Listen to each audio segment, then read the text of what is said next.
और सदा सनातन आनंदित रहना चाहते हो, मन का विश्राम चाहते हो, शांति चाहते हो, तो एक एक पल संभाल संभाल कर श्यामा श्याम श्यामा श्याम, राधा वल्लभ श्री हरिवंश, राधा वल्लभ श्री हरिवंश, हर समय भगवत स्मरण परायण रहे। ये कहना सरल बात है कि हर समय भगवत स्मरण परायण रहे, पर है बहुत कठिन बात। आप लोग देख लीजिए, खुद देख लीजिए कि आप कितने मिनट सच्चिदानंद भगवान का चिंतन करते हैं। राधे राधे, आप सभी को स्वागत है आप सभी का हमारे YouTube चैनल में। तो कैसे हैं आप सभी? आज के इस वीडियो में हम बात करेंगे कि हर इंसान सुख चाहता है, लेकिन फिर भी उसका मन बेचैन क्यों रहता है। धन, परिवार और सुविधाएं होने के बाद भी भीतर शांति क्यों नहीं मिलती। श्री प्रेमानंद महाराज जी बताते हैं कि यदि जीवन में नित्य आनंद, मन का विश्राम और सच्ची शांति चाहिए तो हर पल भगवान के स्मरण से जोड़ना होगा। लेकिन यह सुनने में जितना सरल लगता है, उसे जीवन में उतारना उतना ही कठिन है। आज के इस वीडियो में हम महाराज जी के इस दिव्य संदेश को सरल भाषा में समझेंगे और जानेंगे कि भजन में सबसे बड़ी बाधाएं क्या हैं तथा उनसे कैसे बचा जा सकता है। तो वीडियो में अंत तक बनी रहिए और बोलिए श्री राधे राधे। इसलिए नारायण स्वामी ने कहा, नारायण अति कठिन है, हरि मिलन की बाट, या में पग पीछे धरे, प्रथम शीश दे काट। मर के चलनो है जोगी, मर के चलनो है, मरो ऐसे मरो जैसे गोरख मरी दीठो। गोरखनाथ जी कहते हैं, मरना है, जिंदा मर जाओ, अर्थात अहंकार रहित हो जाओ, ऐसे मरो जैसे गोरखनाथ मरा। वो कह रहे भगवान के मार्ग की बातें करना बहुत सरल है, वास्तविक बात है भगवान के मार्ग में चलना बड़ा कठिन है। हम लोग अपने जीवन भर यही देखते रहे, जैसे जरा सा चूक हो जाए तो फिसल कर न जाने कहां पहुंच जाए, ऐसे ही जरा सा चूक हो जाए तो माया मार के गिरा दे। बहुत बार साधक नाम की महिमा सुनता है और नाम जपना चाहता है, पर विषय भोगों की प्रीति उसे नाम नहीं जपने देती। जैसे आपने महिमा सुना तो आपको लगा हम भी भजन करें, 2-4 दिन भजन हुआ, फिर विषय की जो प्रीति है वो ऐसी मलिनता पैदा कर देती है कि नाम जप में रुचि नहीं होती, नाम जप में प्रीति नहीं हो पाती। इसलिए विषय त्याग नाम जप के लिए अत्यंत आवश्यक है। विषय वो जो भगवान से विमुख करता है, जो भगवान के सन्मुख विषय करता है, उसका त्याग नहीं। धर्मयुक्त विषय का भोग भगवान की भक्ति बढ़ाता है और अधर्मयुक्त विषयों का सेवन भगवान की भक्ति में बाधा बनता है। महाराज जी कहते हैं कि हर समय भगवान का स्मरण करना ही सच्चे सुख का मार्ग है। लेकिन यह केवल सुनने में आसान लगता है, वास्तव में मन को भगवान में लगाना बहुत कठिन है। मन बार बार संसार, इच्छाओं और विषय भोगों की ओर भागता है। इसलिए साधक को हर दिन अपने पर ध्यान देना चाहिए कि वो भगवान के चिंतन में कितना समय बिताता है। महाराज जी बताते हैं कि कई बार हम नाम की महिमा सुनकर उत्साह से भजन करते हैं, लेकिन कुछ दिनों बाद रुचि कम होने लगती है। इसका कारण विषयों के प्रति हमारी आसक्ति है। जब तक मन संसार की इच्छाओं में फंसा रहेगा, तब तक नाम जप में स्थिरता नहीं आएगी। इसलिए भगवान से दूर करने वाले विषयों का त्याग और धर्म के अनुसार जीवन जीना आवश्यक है। सभी बुरे विचार एवं दुर्गुण तीन प्रकार से आते हैं। एक तो पूर्व जन्म के संस्कार से, हमारा पूर्व जन्म यदि गंदा रहा है तो इस जन्म में ना चाहते हुए भी गंदे विचार आएंगे। दूसरा भोजन से,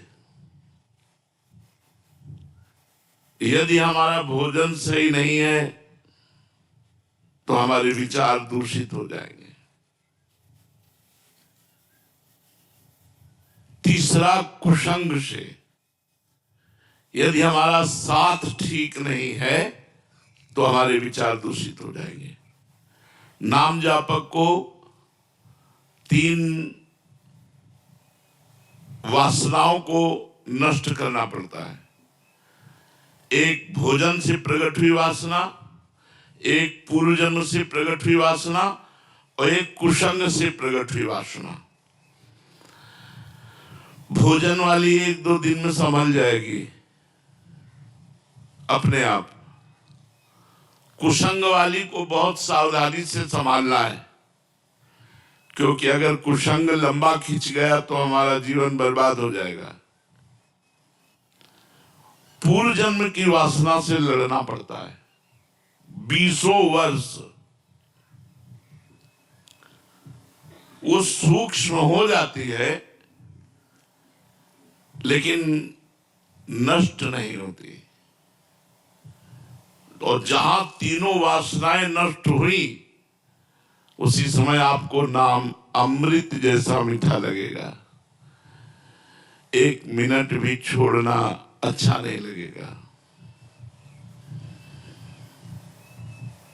इसलिए हम भोजन पर, संग पर और अंदर विचार पर दृष्टि रखें। हमारा भोजन शुद्ध हो, हमारा विचार शुद्ध हो, हमारा संग शुद्ध हो। प्रायः सबके अंदर धन की लालसा अधिक रहती है। 3 बातें तो बाधा है ही, और ये 3 बातें और डबल बाधा है। स्त्री है तो पुरुष भोग की, पुरुष है तो स्त्री भोग की। धन कमाने की, धन इकट्ठा, धन बढ़ाने की, नाम हो जाए, ये बात। अब नाम जापक को इन 3 बातों पर विजय प्राप्त करनी होगी। पहले 3 वो और 3 ये। यदि गृहस्थ है तो संयम पूर्वक, धर्म पूर्वक अपनी पत्नी का सहवास करे और भजन करे तो कोई बाधा नहीं। विरक्त है तो भगवान का आश्रय लेकर सहने की कोशिश करे। धन है तो गृहस्थ है तो धर्म पूर्वक कमाए, और कमाए हुए धर्म पूर्वक धन से 10%, 100 में 10 रुपया गरीबों की सेवा, अनाथों की सेवा, गौओं की सेवा, संतों की सेवा, मरीजों की सेवा, इनमें खर्चा करें। निश्चित लाभ मिलेगा, आप देख लेना, बहुत जल्दी लाभ मिलेगा। यदि आपने परोपकार ठान लिया है कि आज का हम भोजन भूखे रह करके व्रत करेंगे और दूसरे को पवा देंगे, तो एक दिन आपके यहां भंडारा चलने लगेगा। लिख लो हमारी बात। अगर धनी बनना है तो हम तुम्हें सच्चा उपाय बता रहे, परोपकार करना शुरू कर दो। 5 रुपए से शुरू कर दो परोपकार करना। हमारे वृंदावन में सेवा कुंज के इस साइड में एक आश्रम है जिसका नाम नथियाबाई। नथियाबाई तो जब आई यहां तो उन्होंने सोचा मेरे से क्या भजन होगा, संत सेवा बन जाए, यही मेरे भाग्य की बात है। अब संत सेवा के लिए धन चाहिए, तो क्या करती, यमुना किनारे उपले बिनती, जो जानवर गोबर कर देते, सूख जाता है, उसे उपला कहते हैं। और ब्रजवासियों से आटा मांग लाती और रोटी बनाती, फिर संत को बुलाती, पाती। अब वो नाम जपते हुए ऐसी रोटी बनाती कि जो संत पाता वो बड़ाई करता। अब वहां बिना बुलाए संत आने लगे, 2 आने लगे, 4 आने लगे। उन्होंने किसी को मना नहीं किया, कभी भी आ जाए, रात के आ जाए तो रोटी बना के देने लगी।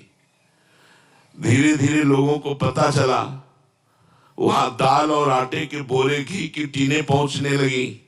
धीरे धीरे आश्रम बन गया। एक दिन वो 10 वर्ष सेवा करते व्यतीत हो गए। फल का समय आया तो गेहूं लेने गई थी ब्रजवासियों से, जैसे समय आता है ना गेहूं का, तो खेतों में फिर वो 5 किलो 10 किलो ऐसे सब चंदा रूप में दे देते।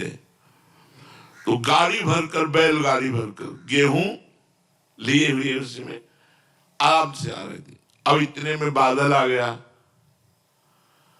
और बूंदें गिरने लगी, अंधेरा हो गया। अब वो थोड़ा सा परेशान हुई कि ये कैसे सुरक्षित गेहूं पहुंचे, अंधेरा हो गया, कुछ प्रकाश के लिए उनके पास था भी नहीं। तो इतने में देखा एक छाता लिए हुए 14 वर्ष का बालक आया और कहा, माई ये छाता गाड़ी में लगा ले और लालटेन लेकर मैं आगे चलता हूं, मेरा घर आगे ही है। बोले कहाँ है तेरा घर? तो बोले बस बिहारी जी के पास ही है। वो नथियाबाई जी के आश्रम तक छोड़ करके आए और मुस्कुरा करके चले गए। अब नथियाबाई के दिमाग में ये बात कि 8 बजे रात्रि के बालक, लालटेन, छाता, हो सकता है कोई बालक, लेकिन मुझसे इतना प्यार क्यों करता है कि वो भींगता रहा और छाता मुझे दे दिया।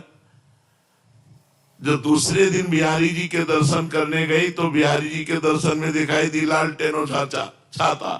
अरे बोले तू ही था, मैं समझ गई, अंदाज तो लगा रही थी पर पक्का नहीं था, आज तो पक्का हो गया।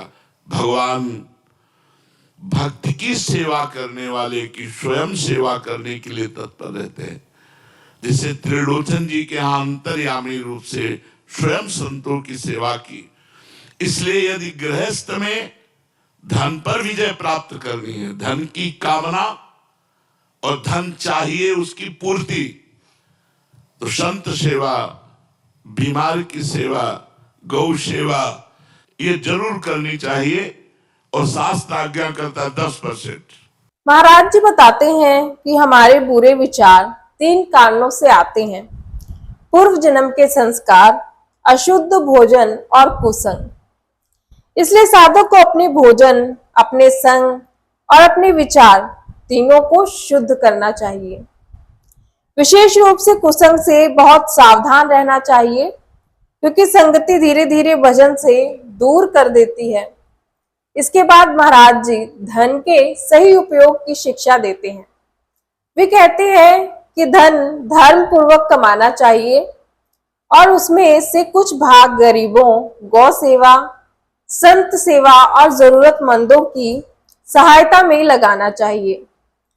नथियाबाई की कथा इसी बात का प्रमाण है कि छोटी से छोटी सेवा भी भगवान की कृपा का कारण बन सकती है।